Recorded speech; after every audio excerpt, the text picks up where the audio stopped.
Hi everyone! Konnichiwa! Share ko nga pala kung paano nga pala ako gumawa ng korokke dito sa Japan. First time ko nga lang pala ito gagawin. Ito nga at marami nga akong patatas na binigay nga sa akin ni biyanan. Mag-isa lang kasi siya at hindi niya nga raw ito kayang ubusin lahat. Sayang naman at kung mabubulok nga lang din daw. Ito nga at tinugasan ko na nga yung patatas. Ito nga pala yung gagamitin kong breadcrumbs. Pag gumamit nga kayo nito ay dapat yung malambot lang, hindi yung crunchy. At maglalagay na rin pala ako dito ng 1/4 na giniling. Gamit ko nga pala dito ay pork giniling. Hindi pala kayo gumamit dito ng beef giniling. Una ko nga ginawa muna ay lahat nga pala ng patatas ay binalatan ko. At pagkatapos ko nga balatan to ay iniwa ko nga lang ito sa dalawa. First time ko nga lang pala magluto ng korokke dito sa Japan. Nanonood nga lang ako dito sa mga Facebook kung paano nga magluto ng mga Japanese food. Kesa masayang nga ay gagawin ko na nga lang itong korokke. Pagtapos ko nga hugasan nito ay papakuluan ko naman ito. Kapag pinakuluan nyo nga pala ito ay huwag masyadong malakas yung apoy. Naglagay na nga ako dito ng kalahating tubig at naglagay na nga rin ako ng asin. Eto nga at nagset na nga ako ng 15 minutes lang. Kumulo na nga ito ay hinaan na nga lang yung apoy. Sunod ko naman handa ay yung sibuyas at bawang para sa giniling. Ito na nga yung ginamit ko, yung machine na nga para mabilis lang. At kapag okay na nga yung 15 minutes sa pagpapakulo ng patatas ay pwede nyo na nga tong hanguin. Ito na nga at sinala ko na nga yung mga patatas. Una nga ito pinalamig at baka tumigas pa nga. At habang mainit pa nga ito ay dinurog ko na nga nito. Ito nga yung pinandudurog ko talaga ng mga patatas or kung ano-anong pagkain. At susunod ko naman lulutuin ay yung giniling. Lagay nga lang ako dito ng mantika, bawang, sibuyas at itong pork giniling. Naglagay na nga rin ako dito ng butter. At yung panimpla ko lang nga pala dito ay black pepper and salt nga lang pala.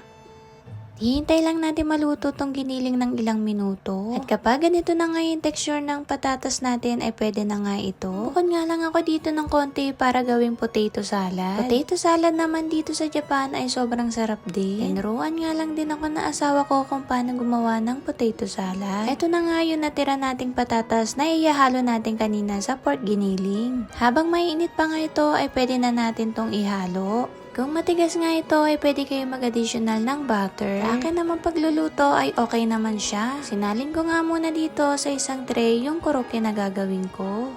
At kapag okay naman natin ay pipipiin ko naman ito at para pantay lang. Tapos ko nga itong hulmahin ay ito nga at hihiwain ko nga lang ito. Babay size ko nga lang at para pantay-pantay yung pagkakagawa ko nga. Nasa sa inyo nga pala mga mi kung paano nyo ihulma tong korokke. Pwede nyo nga pala ito ihulma ng pabilog lang na maliliit kung gusto nyo. Akin naman kasi yung pagkahulma ko kung ano lang yung nakikita ko dito talaga sa Japan. Ito nga mi, pag marami nga kayong nagawa nito ay hindi naman ito masisira. Ilalagay nyo nga lang to sa freezer at pwede nyo na nga itong lutuin ulit. Kung nyo naman gumawa nito ay meron din kayong mabibili sa supermarket. Ito na nga yung mga nagawa kong korokke. Ilalagay ko nga lang muna to sa freezer ng 10 to 15 minutes.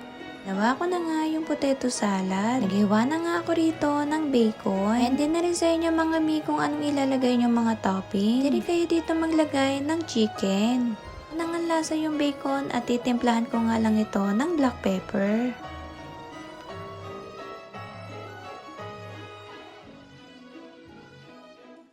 Lagay na nga rin ako dito ng mayonnaise ng Japan. Ayan na nga rin na magtatansya nito kung gaano karami ang gusto nyong ilagay. Umi, ang sarap nito pag natikman nyo talaga.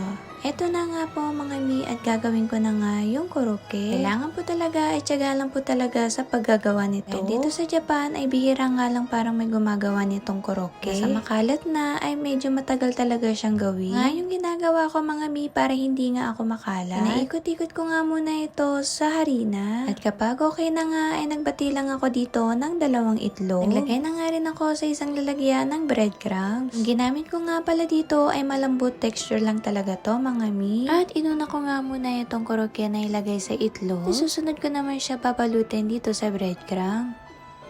At ito ay paulit-ulit nga lang gagawin hanggang sa mabalot nga ito ng breadcrumbs. At ito nga nagpaluto na nga yung asawa kong hapon. At na nga ako dito ng mantika para isasalang ko na nga lang. Kailangan nga ay medium high lang yung apoy natin. Habang nagluluto nga ako, ito na nga ipinabalot ko na nga ito isa-isa.